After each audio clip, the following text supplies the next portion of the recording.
Assalamualaikum warahmatullahi wabarakatuh. Waalaikumsalam warahmatullahi wabarakatuh. Kita semua. Perkenalkan, nama saya Azwar dari Prodi Ilmu Komunikasi, Fakultas Ilmu Sosial dan Ilmu Politik UPN Veteran Jakarta. Pada kesempatan ini, saya akan menyampaikan pernyataan diri dosen pada Unjuk Kerja Tridharma Perguruan Tinggi atau PDD UKT PT sebagai syarat sertifikasi dosen pada tahun 2022 ini.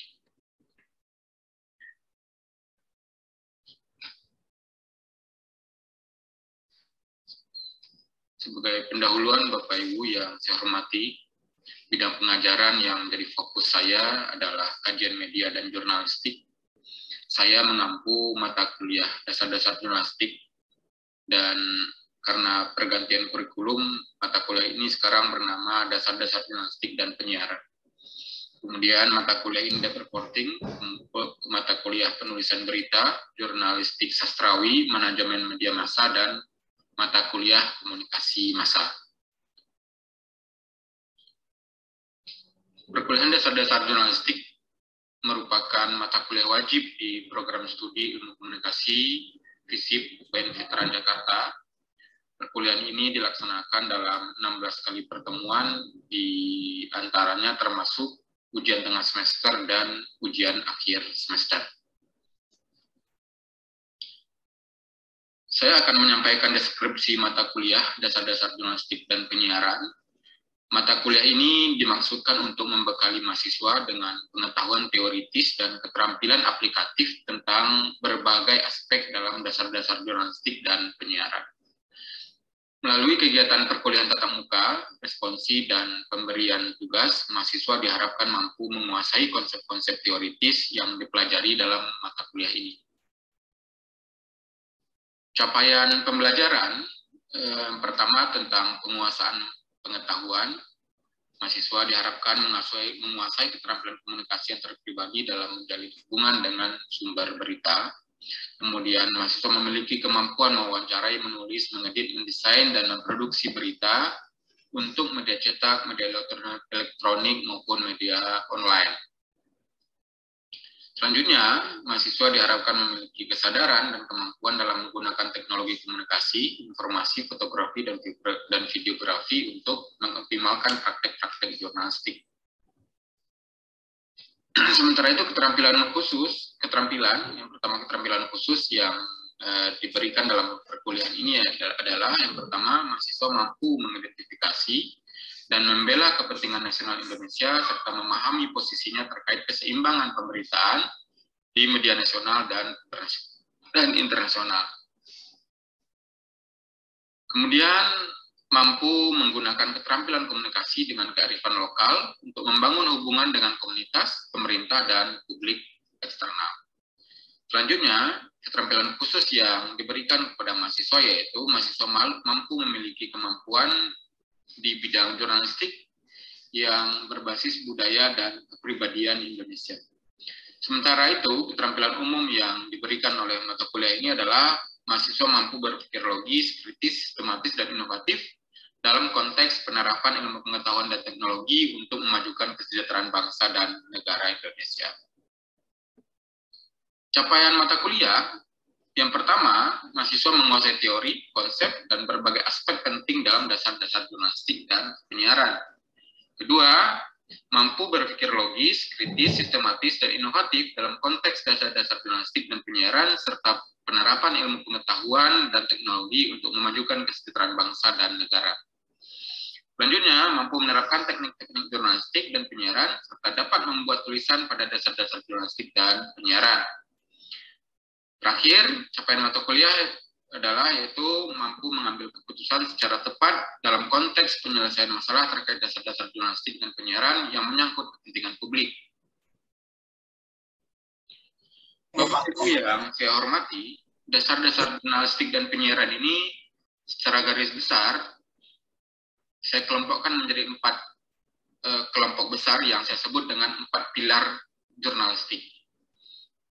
Dalam beberapa buku saya, contohnya dalam buku Dasar-Dasar Jurnalistik dan juga dalam buku 4 Pilar Jurnalistik, Pengetahuan Dasar Belajar Jurnalistik, saya membagi 4 besar kelompok pembelajaran jurnalistik ini. Yang pertama yaitu terkait dengan etika jurnalistik. Etika jurnalistik sesuatu hal yang harus dipahami oleh mahasiswa, karena nanti baik ketika dia akan menjadi praktisi ataupun dia akan menjadi pengamat media, dia paham apa yang harus dilakukan dan apa yang tidak boleh dilakukan oleh seorang jurnalis. Yang kedua, pilar kedua dari pendidikan jurnalistik yaitu terkait dengan manajemen ruang redaksi. Hal ini penting karena dalam bagian ini, mahasiswa dibekali bagaimana mengelola ruang media yang profesional. Yang ketiga, bagian penting dari pembelajaran jurnalistik yaitu terkait dengan teknik liputan. Nah, terkait dengan teknik liputan ini tentu saja bagaimana jurnalis mendapatkan data di lapangan. Selanjutnya terkait dengan yang pilar keempat yaitu teknik menulis. Menulis tidak hanya menulis berita, tapi juga menulis hal lain seperti feature dan esai atau artikel. 4 pilar pengajaran jurnalistik tersebut kemudian diturunkan menjadi materi perkuliahan atau bahan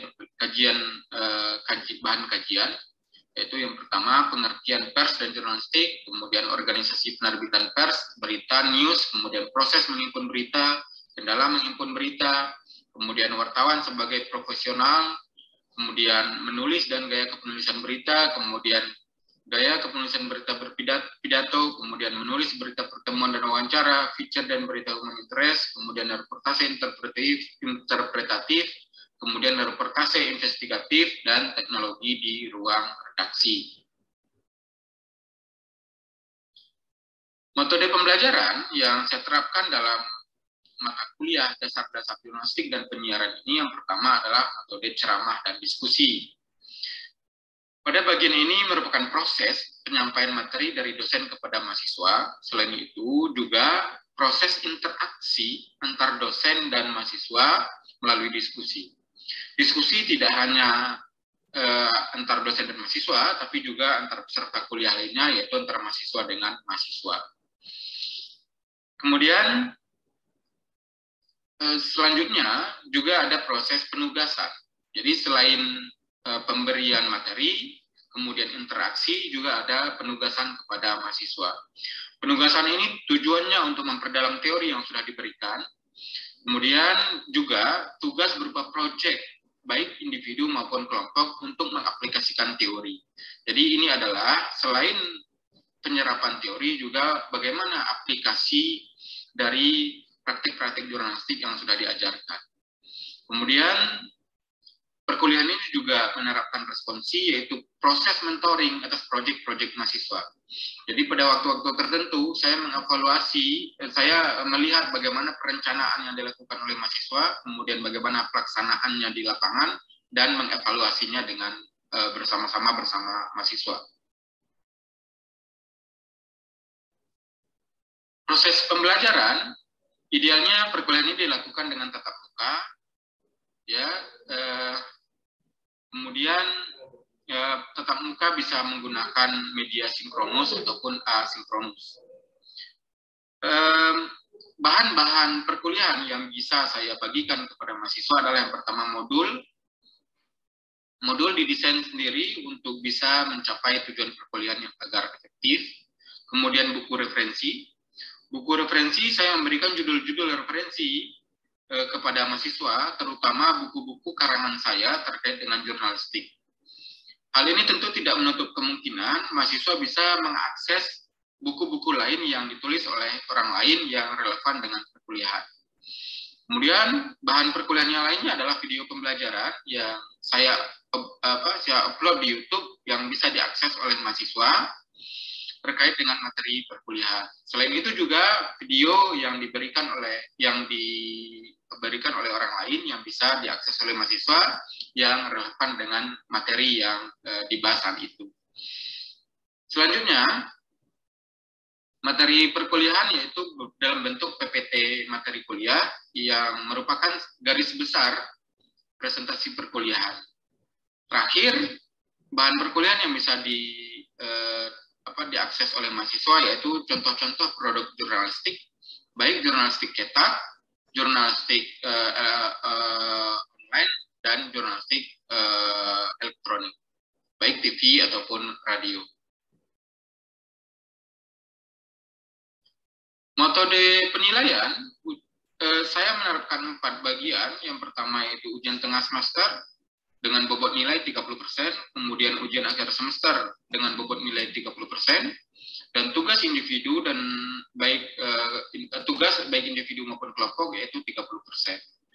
Keaktifan di kelas 10%. Bapak Ibu, untuk agar penilaian objektif, menghindari subjektivitas dosen di dalam penilaian, maka saya menerapkan rubrikasi penilaian. Dengan rubrikasi penilaian ini diharapkan kecurigaan dari mahasiswa bahwa dosen sangat subjektif dalam memberikan nilai ini dapat dihindari.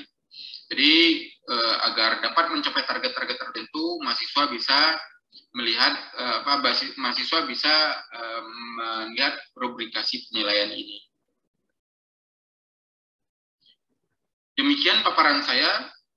Kemudian selain ini juga nanti saya akan sampaikan contoh video pembelajaran yang sudah saya terapkan dalam perkuliahan dengan model sinkronus.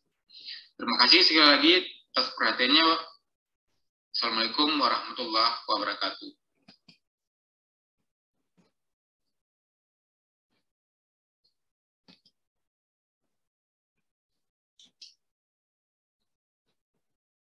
Assalamualaikum warahmatullahi wabarakatuh. Waalaikumsalam warahmatullahi wabarakatuh. Peserta kuliah udah masuk semua? Kita ada berapa orang? Ini 46, kurang saya berarti 45. Itu tadi katanya Valia belum di ACC sama Bapak, Pak. Udah semuanya kayaknya. Udah di edit semua. Baik, saya share screen ya. Saya share screen.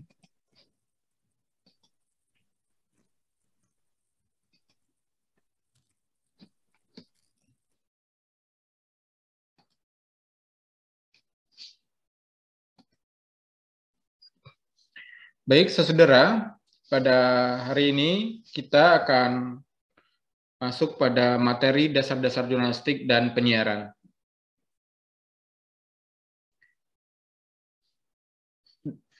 Jadi, dasar dari materi kita ini terkait dengan dasar-dasar jurnalistik dan penyiaran, saya sudah menulis buku judulnya 4 Pilar Jurnalistik, Pengetahuan Dasar Belajar Jurnalistik.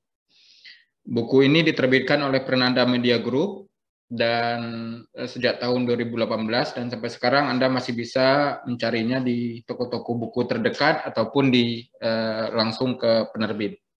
Selain buku ini, saya juga menulis buku Dasar-Dasar Jurnalistik yang diterbitkan oleh Mujahid Pers di Bandung. Nah, berdasarkan buku itu,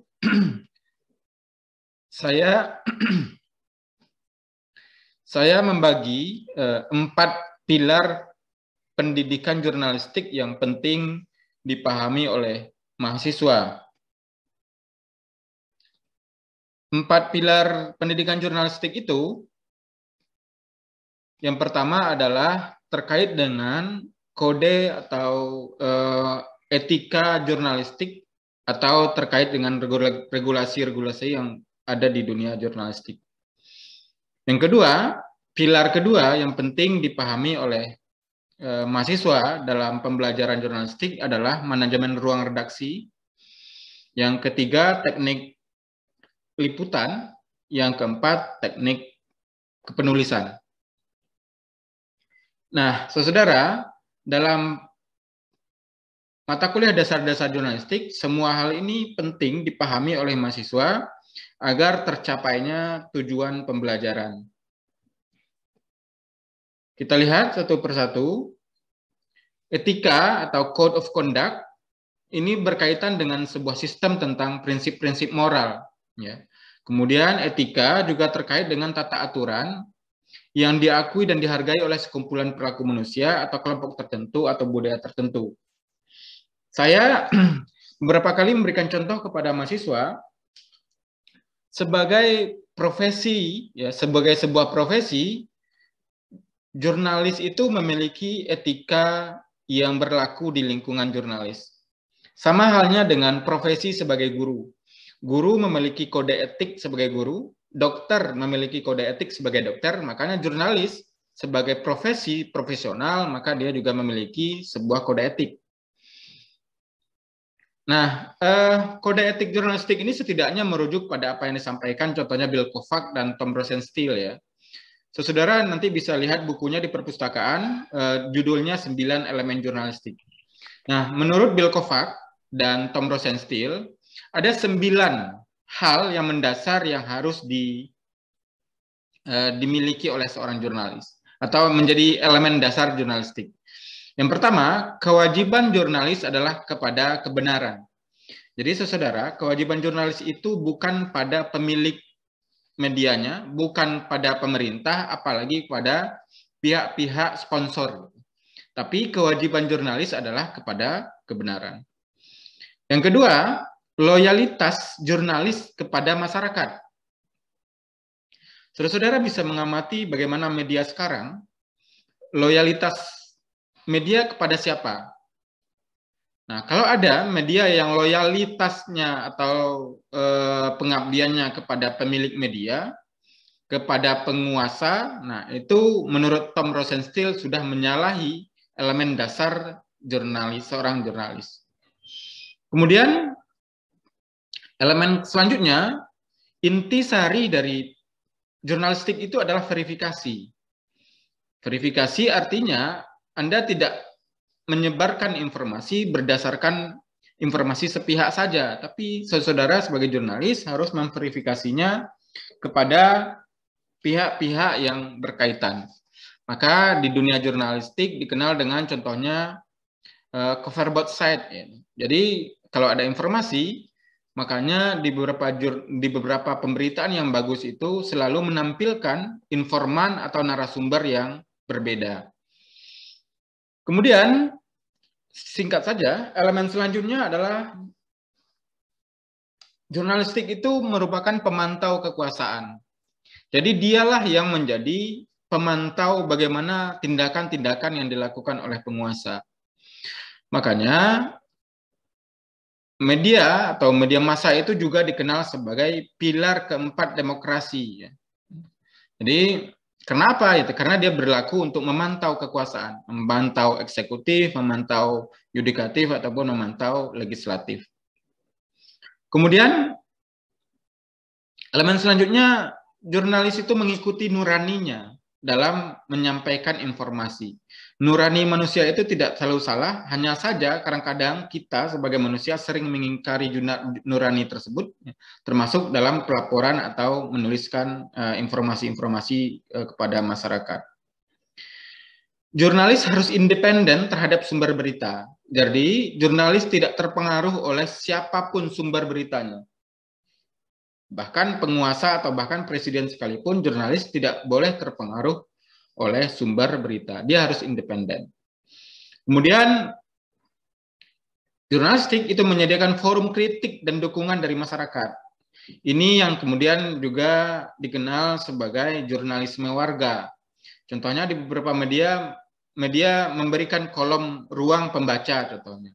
Atau memberikan hak jawab terhadap informasi oleh masyarakat. Gitu. Kemudian elemen dasar dari jurnalistik selanjutnya yaitu penting dan relevan.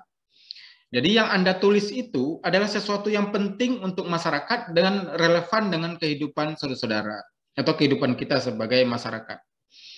Anda bisa lihat sekarang bagaimana media-media menampilkan informasi-informasi yang tidak penting lagi atau tidak relevan. perceraian artis, artis naik haji dan segala macam ya, artis beli ini, beli itu dan segala macam, itu tidak penting dan tidak relevan dengan kehidupan masyarakat sekarang. Kemudian komprehensif dan profesionalitas pada masyarakat. Jadi elemen dasar dari jurnalistik itu juga harus komprehensif atau menyeluruh, kemudian profesional, dan loyalitasnya kepada masyarakat. Ini terkait dengan code of conduct ya, pilar pertama dari jurnalistik, bukan rezim sendiri. Jadi itulah saudara bagaimana tanggung jawab seorang jurnalis, dia yang ada di baris depan persoalan, di berbagai permasalahan, dia harus memberitakan kebenaran, walaupun kebenaran itu kadang tidak berpihak pada dirinya sendiri. Ya, ini contohnya ya. Nah, saudara, inilah materi kita pada hari ini, dan saya harap ada diskusi antar kita, ada tanya jawab antar kita. Silakan kalau ada hal-hal yang terkait dengan elemen pertama dari jurnalistik, yaitu bukan elemen pertama ya, terkait dengan kode etik jurnalistik atau code of conduct dalam dunia jurnalistik. Materi selanjutnya, 3 pilar selanjutnya akan kita bahas pada pertemuan selanjutnya. Sekarang kita bahas terkait dengan kode etik jurnalistik.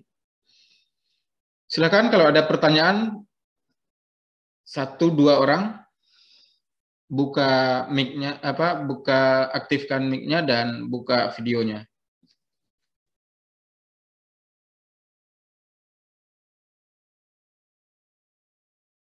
Muhammad Hardi Febriansyah, ada pertanyaan?